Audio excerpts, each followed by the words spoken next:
Olá! Agora você irá assistir a aula 12. Nesta aula estudaremos trigonometria no triângulo retângulo e no círculo trigonométrico. Para iniciar esta aula, vamos lembrar o que é um triângulo retângulo. Seja um triângulo A, B e C, se este possui um ângulo reto, ou seja, igual a 90 graus, ele é chamado de triângulo retângulo. Observação: os outros dois ângulos do triângulo retângulo são agudos, ou seja, menores que 90 graus. Vamos ver agora as razões trigonométricas no triângulo retângulo. As razões trigonométricas estão relacionadas com ângulos do triângulo retângulo e as principais são o seno, cosseno e tangente. Dado o ângulo beta, vamos construir um triângulo ABC retângulo em A e que tenha beta como um de seus ângulos. Chama-se seno a razão entre a medida do cateto oposto ao ângulo beta e a medida da hipotenusa.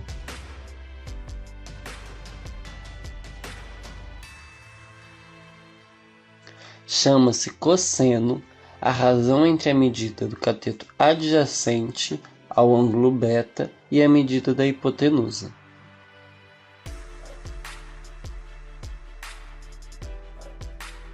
Chama-se tangente a razão entre a medida do cateto oposto ao ângulo beta e a medida do cateto adjacente a esse mesmo ângulo beta.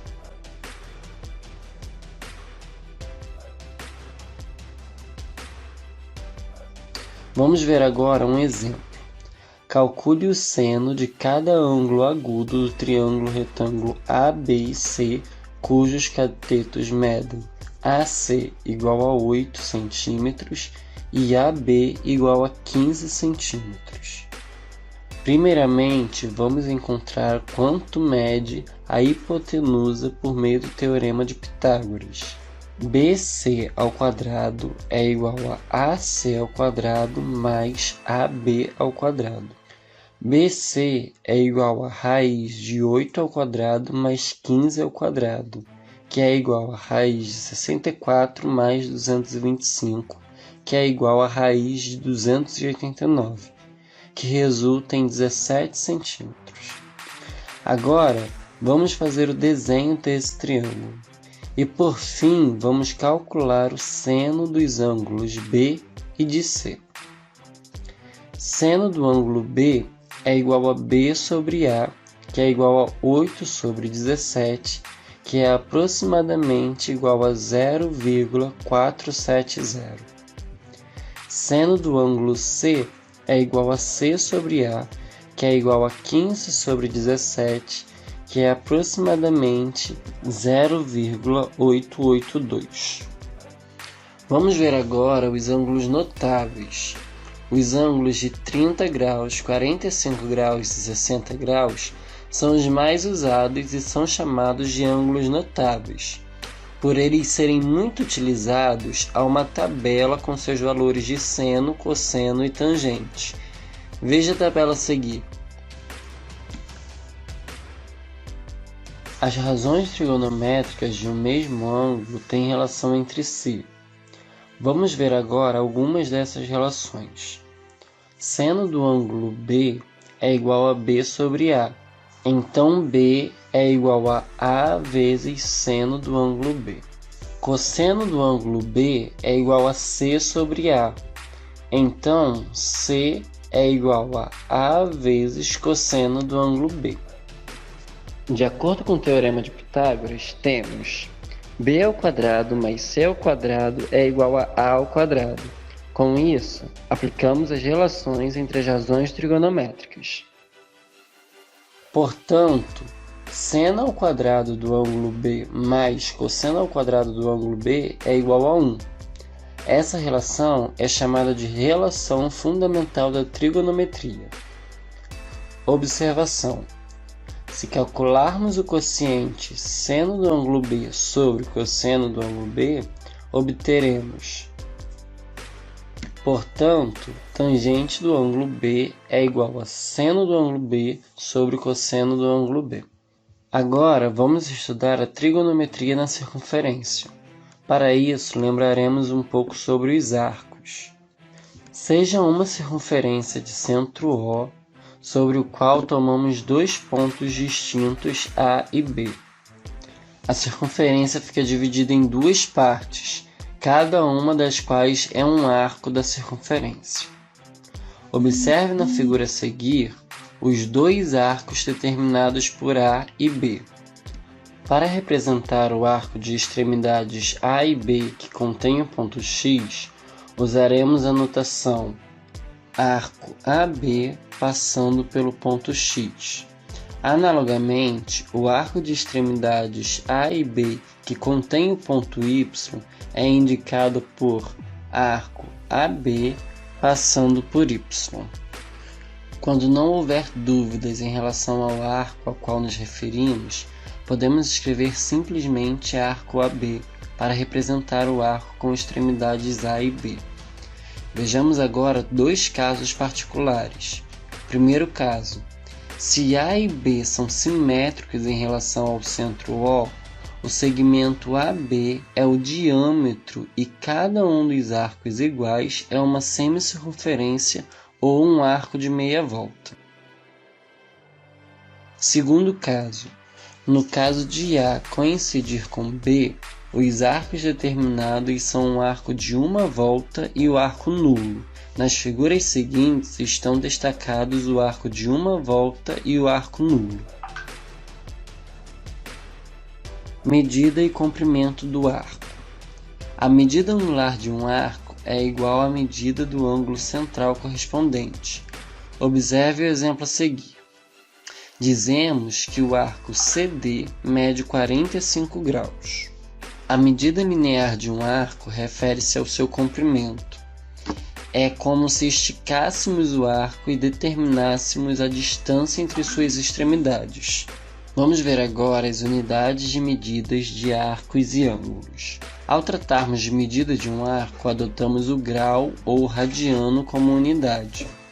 1 grau é a medida de um arco igual a 1 sobre 360 da circunferência correspondente. Como sabemos, o grau possui submúltiplos importantes, como o minuto e o segundo. O arco de 1 minuto corresponde a 1 sobre 60 do arco da medida de 1 grau. O arco de 1 segundo corresponde a 1 sobre 60 do arco de medida de 1 minuto. 1 radiano é a medida de um arco cujo comprimento é igual à medida do raio da circunferência correspondente. Como sabemos, o comprimento C de uma circunferência de raio de medida R é igual a 2πr. Isso significa que o raio cabe 2π vezes nesse comprimento. Assim, um arco de comprimento igual a R mede 1 rádio. Um arco de comprimento igual a 2R mede 2 rádio, e etc. Então, um arco de comprimento 2πr mede 2π rádio. Concluímos desse modo que as medidas 2π rádio e 360 graus são correspondentes. Vamos ver no quadro a seguir a correspondência de algumas medidas.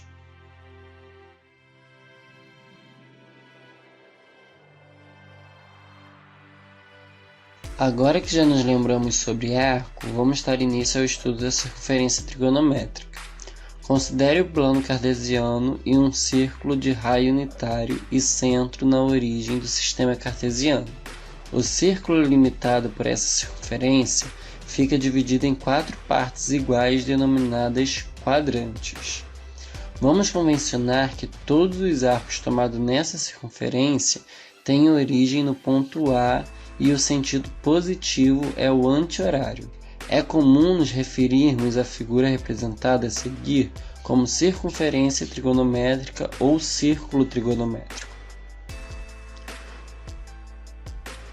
Como o raio é unitário, o comprimento da circunferência trigonométrica é 2π vezes 1, que é igual a 2π unidades de comprimento. Observe a figura a seguir. O arco AC corresponde a 1/4 de arco de uma volta completa. Seu comprimento é π/2, que é a quarta parte de 2π. Note também que sua medida é π/2 radianos, ou 90 graus. C é a imagem do número real π/2. O arco AD corresponde à metade do arco de uma volta completa. Seu comprimento é π, que é a metade de 2π. Observe que sua medida em radianos é π, que é 180 graus. D é a imagem do número real π. O arco AE corresponde a 3/4 de um arco de uma volta completa. Seu comprimento é, portanto, 3/4 de 2π, isto é, 3π/2. Sua medida em radianos é 3π/2, ou 270 graus. O ponto E é a imagem do número real 3π/2. O arco AB tem comprimento igual a 1 e sua medida é 1 rádio. O ponto B é a imagem do número real 1. E assim por diante. Ao fazermos essa associação, é importante destacar que a medida de um arco em radianos coincide na circunferência trigonométrica com seu comprimento, pois como α é igual a L/R e R é igual a 1, temos que α é igual a L. Vamos ver agora sobre simetria na circunferência. Na circunferência trigonométrica, interessa-nos diretamente três tipos de simetria: em relação ao eixo vertical, em relação ao eixo horizontal e em relação ao centro. Para o estudo de cada uma delas, tomaremos um arco de medida α radianos do primeiro quadrante, correspondente ao número real α. Simetria em relação ao eixo vertical. Seja P a imagem do número real α. O ponto simétrico de P em relação ao eixo vertical é P', imagem do número real π menos α, visto que os ângulos centrais assinalados na figura são congruentes. Vamos ver o exemplo a seguir. Os pontos P e P', imagens dos números reais π/4 e π menos π/4, que é igual a 3π/4, respectivamente, são simétricos em relação ao eixo vertical. O mesmo ocorre quando Q e Q', imagens de 0 e π, respectivamente. Simetria ao eixo horizontal. Levando em conta a congruência entre os ângulos centrais assinalados na figura, podemos afirmar que o número real que possui imagem simétrica à imagem de A é o número 2π menos A. Vamos ver o exemplo a seguir. Em relação ao eixo horizontal, são simétricos os pontos P e P'. Simetria em relação ao centro. Quando dois pontos são extremidades opostas de um diâmetro, como P e P' da figura, a diferença entre os números correspondentes vale π. Vamos ver o exemplo a seguir. Os pontos correspondentes aos números reais π/6 e 7π/6 são simétricos em relação a O. Note que os ângulos assinalados são opostos pelo vértice. Vamos ver agora os arcos côngruos e primeira determinação positiva. Considere dois pontos A e B no círculo trigonométrico, sendo A na origem dos arcos. No círculo trigonométrico, como todos os arcos que possuem a mesma origem, podemos afirmar que dois arcos são côngruos quando têm a mesma extremidade. Logo, quaisquer arcos que tenham extremidades em B são côngruos entre si. Uma forma prática de determinar se dois arcos são côngruos é calcular a diferença entre eles e observar se esse número é um divisor ou um múltiplo de 360 graus ou 2π. Isso faz sentido porque um arco pode ter valor maior que 360 graus ou 2π ou menor que 0 ou menos 2π. Então, por exemplo, Um arco com 1000 graus tem origem na origem dos arcos e extremidade em 280 graus, pois 1000 graus é igual a 2 vezes 360 mais 280. Isso significa que o arco de 1000 graus deu 2 voltas completas no círculo trigonométrico partindo da origem dos arcos, tendo extremidade em 280 graus. Logo, 1000 graus e 280 graus são arcos côngruos. A determinação de um arco de 1000 graus é a mesma que o arco de 280 graus. Dois arcos podem assumir a mesma determinação, mas isso não nos garante que terão o mesmo comprimento, pois eles podem ter diferentes números de voltas completas. Podemos utilizar uma forma geral para determinarmos todos os arcos côngruos a um arco de medida alfa graus. Veja a seguir, onde K pertence aos inteiros e K representa o número de voltas. Se a medida for dada em radianos, usamos onde K pertence aos inteiros. Todo arco alfa que tem mais de uma volta possui uma primeira determinação positiva. Esse valor é o menor arco positivo que seja côngruo a alfa. Para encontrar esse valor, devemos dividir alfa por 360 ou 2π. O resto obtido dessa divisão será a primeira determinação positiva. Para finalizar, vamos ver alguns exemplos. Diga quantas voltas completas dá o arco de 2100 graus e onde se encontra sua extremidade. Vamos resolver dividindo a medida do arco por 360 graus. Com isso, obtemos o valor 5 e o resto 300. Ou seja, esse arco dá 5 voltas completas e sua extremidade é em 300 graus, se encontra no quarto quadrante. Segundo, verifique se os arcos de medida 7π sobre 3 e 19π sobre 3 são côngruos. Vamos começar fazendo a diferença entre as medidas dos arcos. O valor encontrado foi 4π, um múltiplo de 2π. Então, esses arcos são côngruos. É isso, pessoal. Espero que tenham gostado dessa aula e até o próximo vídeo. Não se esqueçam de se inscrever no canal, curtir esse vídeo e ativar o sininho. Não se esqueça também de compartilhar esse vídeo com seus amigos. Até a próxima!